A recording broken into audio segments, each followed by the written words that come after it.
जिन्दगीको लडाई आफै लड्नुपर्छ यार। यहाँ सबैजनाले ज्ञान मात्र बाँड्छन्, साथ कसैले पनि दिँदैनन्।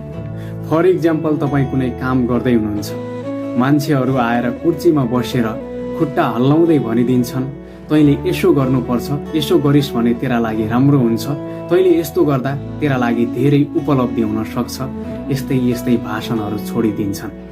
तर तपाईँले गरिरहेको काममा कोही माइकीलाल आएर हात अगाडि बढाएर तपाईँको समर्थन र साथ कहिल्यै पनि दिँदैन। बाहिरी देखावटी समर्थन गरे पनि भित्री रूपमा तपाईँलाई कसैले पनि साथ दिँदैन। कसैले दिएको सल्लाहले तपाईँको बाटो अवश्य पनि देखिन सक्छ, तर गन्तव्यमा पुग्नका लागि आफै मेहनत र भरपूर परिश्रम गर्नुपर्छ, दुःख गर्नुपर्छ, सङ्घर्षलाई झेल्न सक्नुपर्छ। दुनियाँले ताना सुनाउँछ, दुनियाँले आलोचना गर्छ, त यस्तो यो यस्तो भनिराख्छ, तर साथ बाहिरी रूपमा दिए पनि तपाईँलाई वास्तवमा साथ कसैले पनि दिँदैन।